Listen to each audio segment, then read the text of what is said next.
Salut à tous les amis, j'espère que vous allez bien. Bienvenue dans cette nouvelle vidéo. Victoire du Portugal au tir au but. Victoire 3 tirs au but à 0, si je peux le dire comme ça. Quel match, quel match.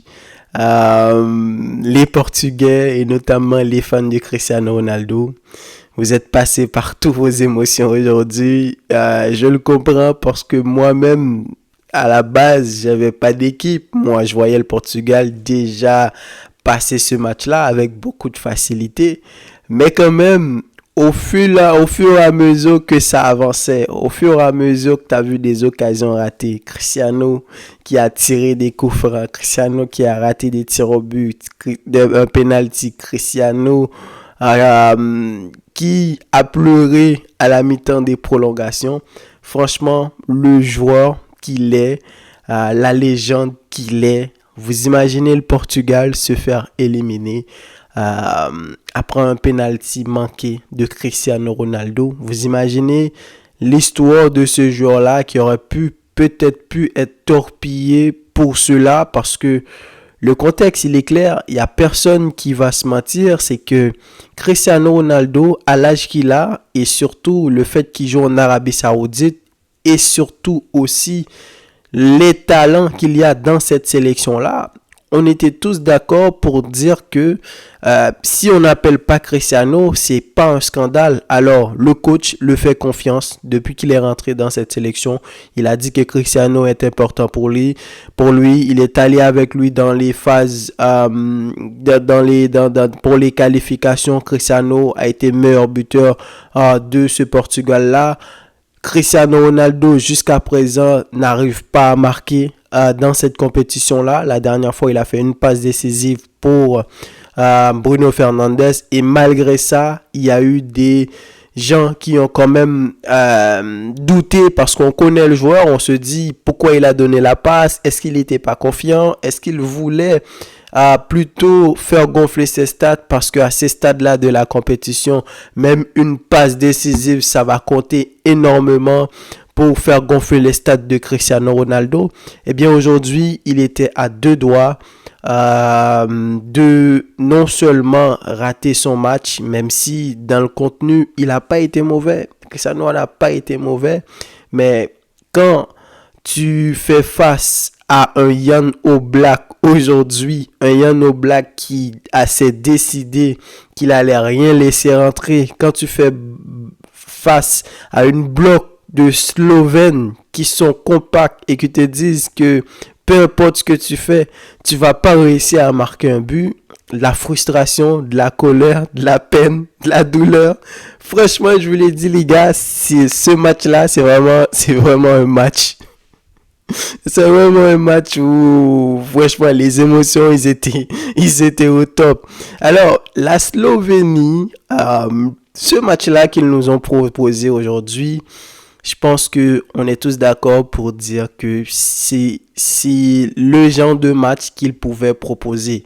Faut pas oublier que si la Slovénie est qualifiée pour les huitièmes de finale, c'est parce qu'ils ont terminé troisième dans le groupe de l'Angleterre. Ce groupe-là dans laquelle il n'y a eu qu'une seule victoire.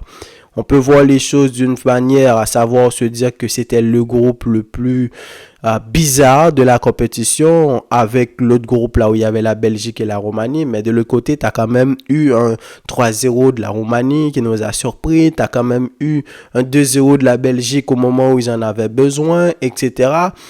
Alors que dans ce groupe-là, la seule victoire, c'était l'Angleterre qui l'avait fait et on était tous d'accord pour se dire que contre la Serbie, cette sélection anglaise-là ne méritait pas de gagner. Donc, la Slovénie, c'est match nul contre le Danemark, 1-1. C'est match nul contre la Serbie, 1-1. Et la Serbie a dû aller arracher ce match nul-là quasiment à la toute dernière minute de jeu. Si je me rappelle, 95 à la 16e ou même 97e minute de jeu. Contre l'Angleterre, 0-0.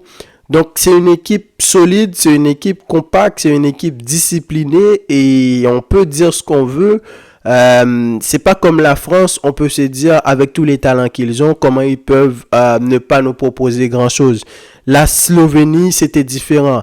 Donc, mais quand même, je voyais pas. Je me disais, quand même, dans ce groupe-là, l'Angleterre, on sait pas trop ce qu'ils sont en train de produire. Mais contre la Serbie, c'est pas tellement waouh. Contre le Danemark aussi. On a vu le Danemark contre l'Angleterre, le match qui méritait de gagner. Donc, je me suis dit, voilà, ça reste un groupe où les autres équipes n'ont pas vraiment été à la hauteur pour moi. Mais ce Portugal-là, aujourd'hui, je pensais que ça allait être facile, passer 2-3-0 à la Slovénie et surtout aller retrouver la France en quart de finale. Moi, j'étais devant ma télé, mais c'est ça que j'attendais. Mais évidemment, ils sont venus avec un bloc bas et les Portugais, ils ont galéré. Cancelo qui a fait un excellent match aujourd'hui sur le côté droit. Je sais pas c'est qui va terminer homme du match, même si l'autre là, Conceição, quand il est monté, il a été fatigant ce petit là. Je pense que la relève est assurée et le coach, j'aimerais pas être à sa place parce qu'il y a beaucoup trop de joueurs qui ont beaucoup trop de talent dans cette équipe là. Donc Cancelo a été excellent. Conceição, quand il est monté, il a été excellent. Certes, le Portugal avait la possession, ils n'arrivaient pas vraiment à trouver la faille, à trouver l'équilibre qu'il fallait. Quand il y avait des frappes, il y avait une passe dans le dos, Cristiano Ronaldo qui a tiré du pied gauche. Jan Oblak, comme je vous l'ai dit, il a été au top. Tous les ballons qui ont été cadrés, il est allé les chercher, il a fait les arrêts qu'il fallait.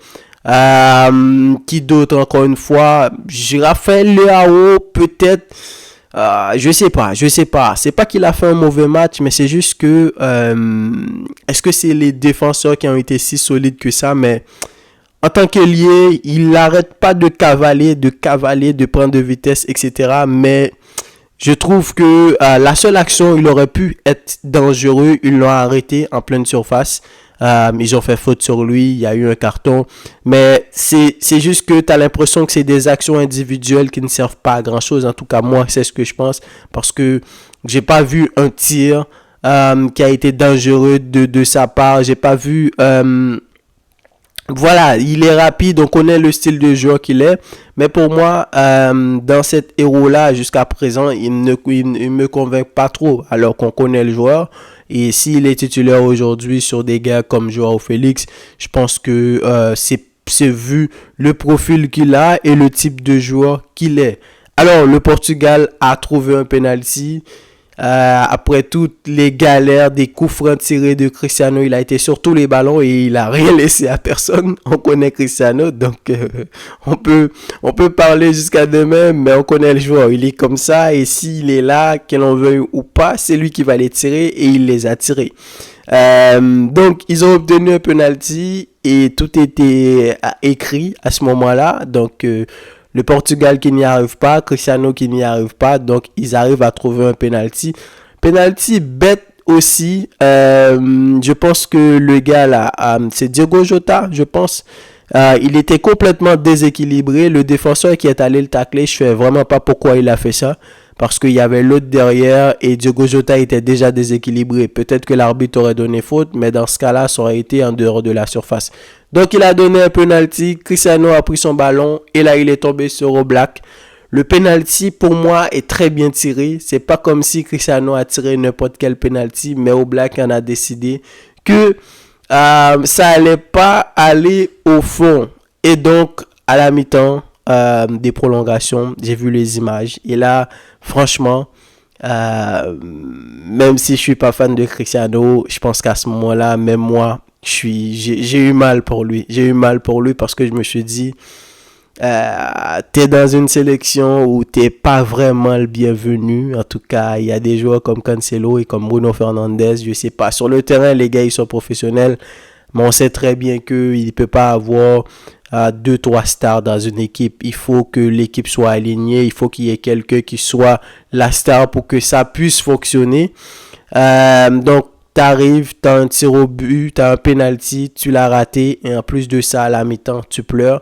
Donc moi je les ai sentis abattus les Portugais, je les ai sentis abattus et je me suis dit et je pense que beaucoup de gens vont penser pareil. Ce genre de scénario là on les connaît, une équipe qui t'a écœuré pendant le match, une équipe qui a enlevé ton exploit, tous tes exploits.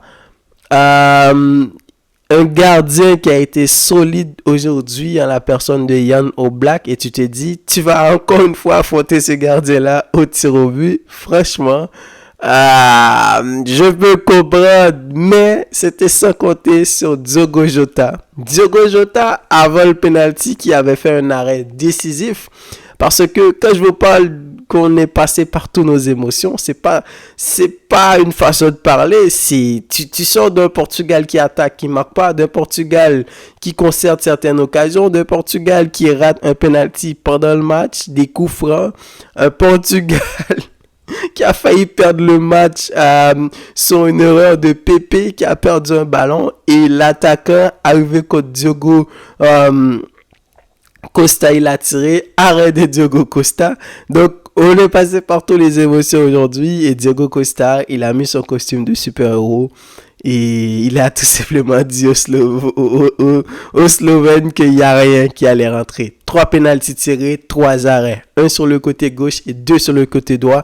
Et quand on regarde la technique, la manière dont il a arrêté les pénaltys, il est vraiment allé les chercher. Limite, c'est comme si avant que les gars y tiraient, il savait déjà exactement ce qu'il allait faire, et il savait exactement où il fallait les chercher.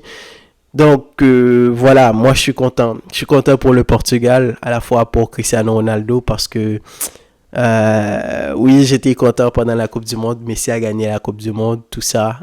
Mais quand même, l'image de Cristiano qui pleurait après la défaite contre le Maroc pendant la Coupe du Monde, je pense que quand même, c'était assez choquant de voir, et aujourd'hui, le voir pleurer, et lui-même, il le sait, parce que c'est lui qui allait en payer les frais aujourd'hui. Tout le monde allait critiquer le coach, même si on peut se poser des questions, même si on peut parler, mais le coach, il a fait son choix.